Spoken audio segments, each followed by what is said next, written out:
Good morning everyone. आज हम +2 class subject accountancy को स्टार्ट करने जा रहे हैं। कल भी इसका एक आपको लेक्चर मिला था एनपीओ का, नोट और प्रॉफिट, ठीक है। और अगला लेक्चर है ये उसी का सेकंड, जिसमें हमने दो चीज़ों को पढ़ना है आज, रिसिप्ट एंड पेमेंट और इनकम एंड एक्सपेंडिचर अकाउंट। जो एनपीओ है वो अपने फाइनेंशियल स्टेटमेंट को मैनेज करने के लिए कुछ अकाउंट ओपन रखती है, जिसमें पहला account receipt and payment account होता है, और दूसरा अकाउंट इनकम एंड एक्सपेंडिचर होता है, और तीसरा अकाउंट होता है बैलेंस शीट। बैलेंस शीट के बारे में हमने +1 में भी पढ़ा है और हमें कुछ आता भी है उसके बारे में। बट ये जो दो अकाउंट हैं, अभी ये नए अकाउंट है, इनके बारे में पढ़ना है। इनके बारे में पढ़ने के बाद ही हमारे न्यूमेरिकल सॉल्व हो पाएंगे, क्योंकि हमें इनका मतलब पता चल जाएगा। तो आज हमारा पहला जो होगा स्टार्टिंग टॉपिक वो होगा रिसिप्ट एंड पेमेंट अकाउंट। हमें रिसिप्ट एंड पेमेंट अकाउंट के बारे में पढ़ना है। फिर इनके क्या है फीचर्स पढ़ने हैं, जो कि मैंने लिखे हुए हैं बोर्ड पर। तो रिसिप्ट एंड पेमेंट अकाउंट क्या होता है? रिसिप्ट एंड पेमेंट अकाउंट होता है कोई भी ऑर्गेनाइजेशन है जो NOPO नॉन प्रॉफिट ऑर्गेनाइजेशन में, उसके अंदर क्या है, उसे क्या है करंट ईयर में कितना कैश मिला, करंट ईयर ही नहीं, उसे आज तक प्रीवियस ईयर हुआ हो या करंट ईयर हुआ या नेक्स्ट ईयर, उसमें कहाँ कहाँ से उसे कैश रिसिप्ट होती है और कहाँ कहाँ वो कैश को एक्सपेंस करता है, खर्च करता है, उसके बाद कितना कैश उसके पास बचता है, वो एक समरी बनाई जाती है। और उससे ये पता चलता है कि संस्था को कहाँ कहाँ से क्या कैश मिल रहा है और कहाँ कहाँ वो कैश यूज़ किया जा रहा है। सोर्स और एप्लीकेशन की एक डिटेल होती है। ये एजीटी कैश बुक की तरह होती है। कैश बुक हमने +1 में पढ़ी थी। कैश बुक के क्या होता है, डेबिट साइड में तो जितनी भी रिसिप्ट होती है वो लिखते हैं, और क्रेडिट साइड में वो लिखते हैं जितनी हमें कैश पेमेंट की है। इसमें भी ऐसा ही होता है। इसका परफॉर्मा जो बनेगा वो बनता है ऐसे, इसकी ये रिसिप्ट साइड होती है और ये पेमेंट साइड होती है। ये इसका अमाउंट और ये अमाउंट, ठीक है। ये रिसिप्ट एंड पेमेंट अकाउंट ये एजीटी कैश बुक की तरह ही होता है। कैश बुक में देखो यहाँ पर हम क्या लिखते थे, कैश लिखते थे ना, जितना भी कैश रिसीव हुआ है, रिसीव वो लिखेंगे, ठीक है। और यहाँ पर क्या लिखते थे, जितनी भी कैश पेमेंट की है वो लिखते थे। ऐसे भी इसी में ये करना है कि इसमें यहाँ पर रिसिप्ट और यहाँ पर क्या है पेमेंट, जितनी भी हमने पेमेंट की है। फिर इसके आते हैं फीचर्स, जो कैरेक्टरिस्टिक्स है, इसकी विशेषताएँ क्या है। तो इसकी विशेषताएँ कैश बुक की ही तरह ही है। तो पहली विशेषता तो ये आती है, जब ये कैश बुक की तरह ही है, उसका नेचर वगैरह सारा कैश बुक की तरह ही है, तो इसका नेचर ऑफ अकाउंट कैसे हुआ। तो कैश बुक हमारे रियल अकाउंट में काउंट होती है। कैश जो होता है वो रियल अकाउंट होता है, तो वो रियल अकाउंट है। तो जब कैश बुक रियल अकाउंट में है तो ये कैश बुक की तरह ही क्या है, रिसिप्ट एंड पेमेंट, तो ये भी रियल अकाउंट है। तो इसमें जो बनाते समय कौन सा रियल फॉलो होता है, फॉलो किया जाता है रियल अकाउंट का। अब रियल अकाउंट का जो है रियल अकाउंट का जो रूल होता है वो होता है डेबिट वर्ड्स कम इन और एंड क्रेडिट गोज आउट। जो आ रहा है उसे डेबिट कीजिए, जो जा रहा है उसे डेबिट कीजिए, और जो जा रहा है उसे क्रेडिट। तो इसी के बेस पर हम ये बनाते हैं। तो इसकी रिसिप्ट साइड क्या होती है, एक तरह से डेबिट साइड होती है। जितना कैश आएगा हमारे पास उसको हम क्या करेंगे, डेबिट, और जितना कैश जाएगा उसको क्या करेंगे, क्रेडिट। तो आपसे कई बार क्वेश्चन पूछा जाता है रिसिप्ट एंड पेमेंट कौन सा अकाउंट है, रियल, नॉमिनल, पर्सनल। तो आपका रियल अकाउंट है। क्यों? क्योंकि कैश बुक भी रियल अकाउंट है। इसके बाद हमने ये कर लिया। इसके बाद जो इसकी स्टार्टिंग होती है, जो रिसिप्ट एंड पेमेंट है, वो कैसे स्टार्ट होता है। तो आपने देखा होगा कैश बुक में भी स्टार्टिंग होती है। तो कैश बुक में स्टार्टिंग होती है बैलेंस BD से, ओपनिंग बैलेंस से। उसमें कैश का बैलेंस भी मिलता है या बैंक का बैलेंस भी मिल सकता है। तो इसकी भी जो स्टार्टिंग होती है, इसकी स्टार्टिंग भी कैश के बैलेंस से ही होती है। इसमें ओपनिंग का कैश दिया होता है, और आपको क्या है, कई बार बैंक ओवरड्राफ्ट भी दिया होता है ओपनिंग में। तो बैंक ओवरड्राफ्ट है तो यहाँ लिखा जाता है वो, और जो सिंपल बैलेंस है हमारा बैंक का पॉजिटिव है तो उसको यहाँ लिखेंगे। कहने का मतलब है इसकी जो स्टार्टिंग होती है वो इसकी स्टार्टिंग होती है कैश बैलेंस से, कैश और बैंक के बैलेंस से इसकी स्टार्टिंग होती है। Nature of item record on the debit side, इसके डेबिट साइड में लिखी जाने वाली जो मदें हैं उसका नेचर कैसा होता है। तो मैं आपको बता दूं, इसकी डेबिट साइड क्या है, रिसिप्ट साइड होती है हमारे, देखो ये इसकी डेबिट साइड है, ये रिसिप्ट है ना, ये इसकी डेबिट साइड है। अब डेबिट साइड में मैंने आपको बताया था इसमें कैश लिखा जाता है और उसका संबंध किसी प्रकार की मदों से हो। जैसे हम आइटम के बारे में देखते हैं तो एक तो होती है कैपिटल नेचर की और एक होती है रिवेन्यू नेचर की। तो रिवेन्यू नेचर की जो आइटम होती है वो तो रेगुलर नेचर होता है, उसमें वो हमें क्या रेगुलर मिलती रहती है। और कैपिटल नेचर की वो हमें क्या है कभी कभार मिलती है, वो हमारे जो बिजनेस की क्या है मेन एक्टिविटीज से क्या है हमें क्या है रिसीव नहीं हो रही है। ठीक है, इसके बाद हमारा एक और भी है, इसमें लिखे जाने वाले आइटम का संबंध जो है वो प्रीवियस ईयर से भी उसका है, करंट ईयर से भी उसका है और नेक्स्ट ईयर से भी उसका है। तो ऐसा नहीं है आपको कैश मिल गया इस साल का तो लिखोगे, पिछले साल के लिए कैश मिला वो भी लिखोगे पिछले साल का, नेक्स्ट 10 ईयर के लिए आपको कैश मिल गया वो भी आपको लिखना पड़ेगा रिसिप्ट साइड में। ऐसे ही इसकी पेमेंट साइड है, पेमेंट साइड में कैसा कैश लिखोगे, ये सेम टू सेम ऐसा ही है। पेमेंट क्या है, हमने यदि कोई ऐसी पेमेंट की है जो रेगुलर है तो वो भी हम यहाँ लिखेंगे। और ऐसी कोई पेमेंट की है जैसे फर्नीचर खरीद लिया, बिल्डिंग खरीद ली, मशीन खरीद ली, वो कैपिटल नेचर की बन जाती है। तो कैपिटल नेचर की जब बनती है तो फिर भी हम यहीं लिखते हैं। दूसरी, हम यदि टाइम के अकॉर्डिंग इसको बांटें तो टाइम के अकॉर्डिंग जब बांटते हैं तो इसमें प्रीवियस ईयर यदि किसी पिछले साल की आप पेमेंट कर रहे हो तो वो भी आप यहाँ लिखोगे।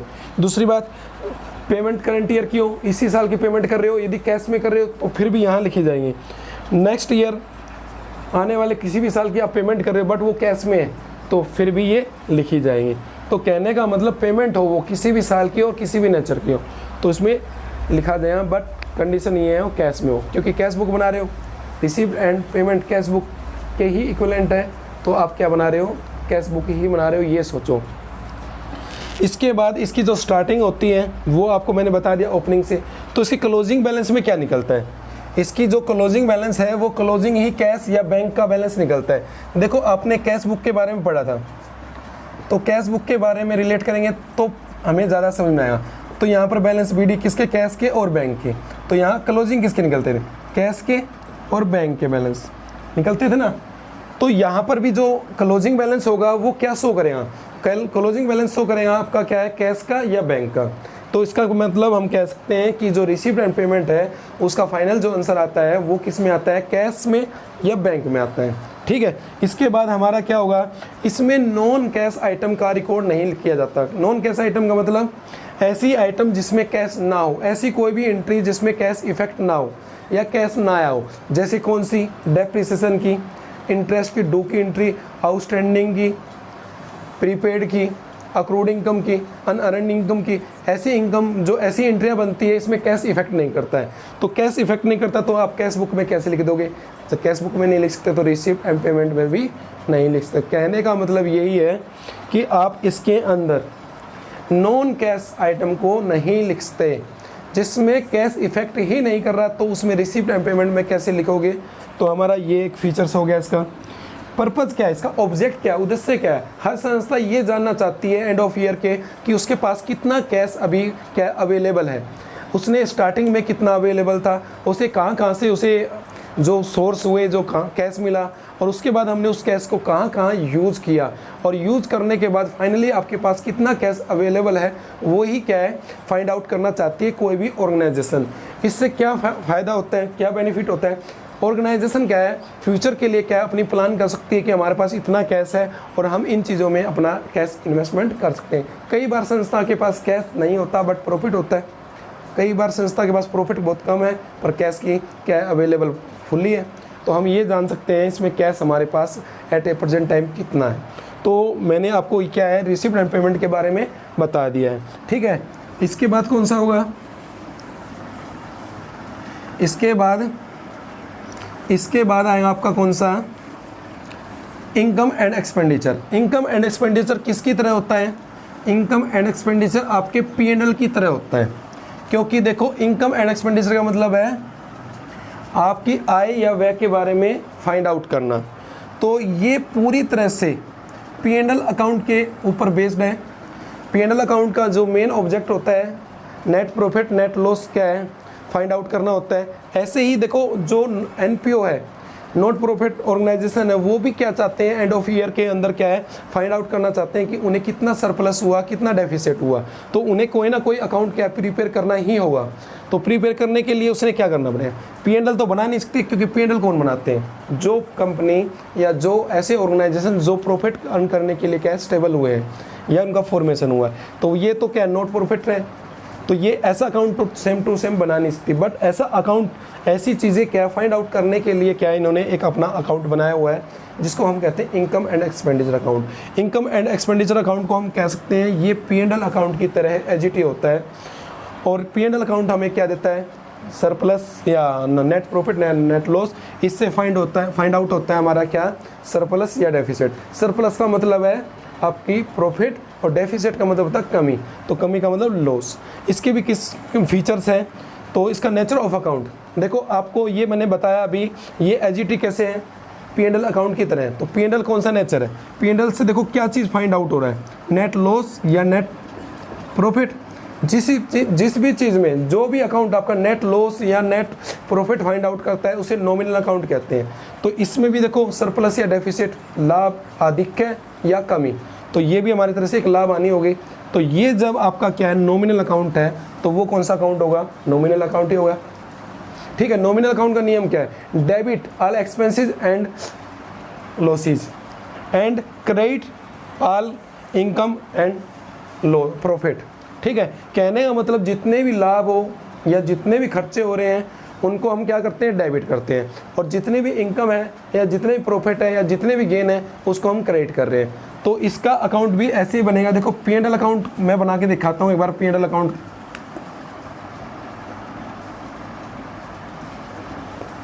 देखो, P&L अकाउंट में यहाँ पर क्या आती थी, डेबिट साइड, यहाँ आती थी क्रेडिट साइड, बट इसमें यहाँ पर आएगा एक्सपेंसेस माने एक्सपेंडिचर, यहाँ का आएगा इनकम। ठीक है, तो ये बस डिफरेंस है इसका फॉर्मे में। अब इसका नेचर ऑफ अकाउंट के बारे में मैंने बता दिया, इसमें कौन सा अकाउंट का रूल अप्लाई होता है, इसमें नॉमिनल अकाउंट का रूल अप्लाई होता है।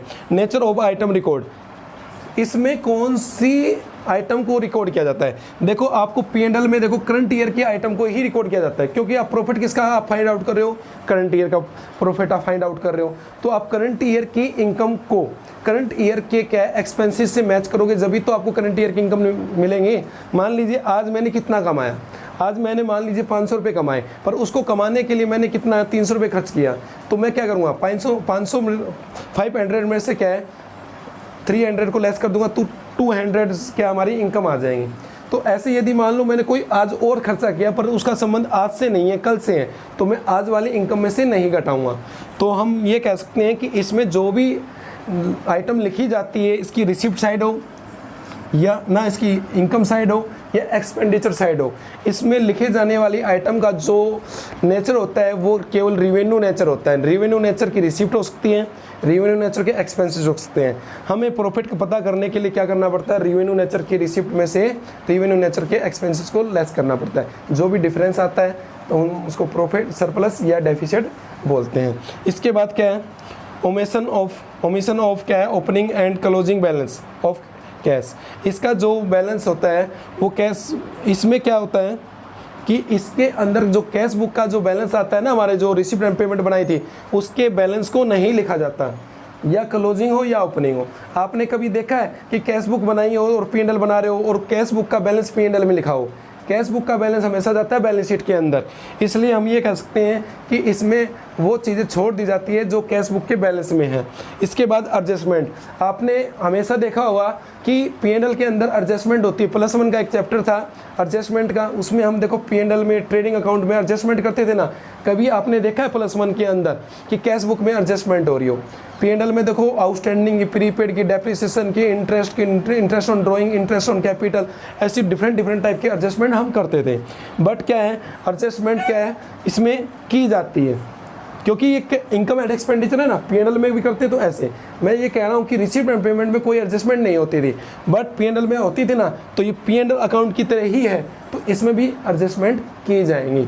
अब आगे क्या है, इसमें जो रिकॉर्ड किया जाता है वो आइटम किस ईयर से बिलोंग करती है, वो आइटम ओनली फॉर क्या है, करंट ईयर से ही बिलोंग करती है, प्रीवियस ईयर से बिलोंग नहीं करती है। हमने करंट अकाउंट का प्रॉफिट पता करना चाह रहे हैं, ठीक है, तो हम करंट ईयर की आइटम को तो लिखेंगे, ऐसा तो नहीं है प्रीवियस ईयर की चीज़ें लिख दें। हम आज जी रहे हैं तो आज में ही जीना पड़ेगा, प्रीवियस ईयर की चीज़ों से हमारा कोई संबंध नहीं है। तो ऐसे ही हम ये कह रहे हैं कि इसका जो रिलेशन है, जो आइटम हम लिखते हैं उसका संबंध किससे है, केवल only for current year item से।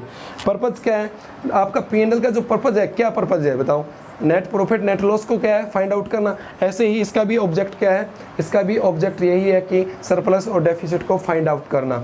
ठीक है, ये मैंने आपको बता दिया है। अभी मैं और कुछ बता रहा हूँ।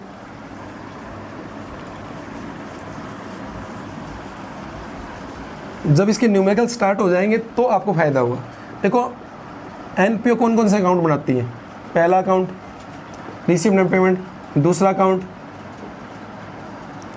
इनकम एंड एक्सपेंडिचर अकाउंट, तीसरा अकाउंट बैलेंस शीट।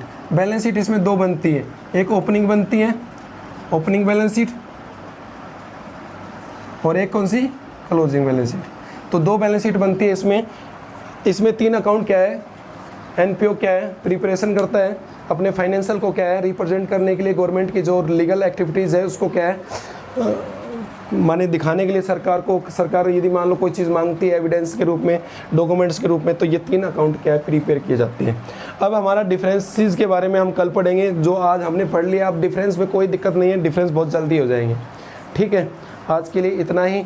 आप क्या है इसको अच्छी तरह से क्या है राइट डाउन करो, अच्छी तरह से देखो, ये आपके लिए क्या है अच्छा क्या है सोर्स बनेगा चैप्टर को सोल्व करने के लिए। और जब तक आप थ्योरी नहीं करते हो, जब तक हमारे क्या है अच्छी तरह से न्यूमेरिकल भी नहीं हो पाते हैं। इसलिए मैं आपसे आशा करता हूं कि आप इसको क्या है अच्छी तरह से क्या है अंडरस्टैंड कर पाओगे, और आप हमारे चैनल को लाइक एंड सब्सक्राइब और क्या है लोगों से शेयर भी करवाओगे। आपका जो अभी समय चल रहा है लॉकडाउन का, एजुकेशन में तो लॉकडाउन है, अभी आपका कोई लॉकडाउन तो है ही नहीं सर, तो लॉकडाउन तो एजुकेशन में है। अभी इंडिया में तो नहीं है पूरी तरह से लॉकडाउन, पर एजुकेशन में तो लॉकडाउन है ही। तो आपके लिए यही एक बेस्ट मटेरियल है कि आप अपनी सेल्फ स्टडी प्लस आप जितने भी ये लेक्चर दिए जा रहे हैं इसको बहुत अच्छी तरह से क्या कीजिए। यदि आप नहीं करते हो तो कहीं ना कहीं लॉस हो जाएगा आपको। ये मत सोचना कि एग्ज़ाम नहीं होंगे। प्रीवियस ईयर जो +2 किए हैं जिसने इस साल के, उनको तो मिल गई है, मान लो उनको तो डिग्री होगी, गवर्नमेंट ने बिना एग्ज़ाम लिए उन्हें पास कर दिया है। पर तुम्हारे साथ बिल्कुल भी ऐसा नहीं होगा। जो बच्चा ऐसे सोच रहा है वो बहुत बड़ी गलती कर रहा है। बहुत सारे बच्चे काम नहीं करते हैं, पता नहीं वो क्यों नहीं करते काम, क्या मिलेगा उनको, वो कहीं ना कहीं अपना क्या है बहुत ज़्यादा लॉस कर बैठेंगे। इसलिए आपका क्या है एक अकाउंटेबिलिटी है आपकी, एक सेल्फ अकाउंटेबिलिटी है। आप अपने लिए क्या कर रहे हो, आपके जीवन से किसी दूसरे व्यक्ति को कोई भी इफ़ेक्ट नहीं पड़ेगा।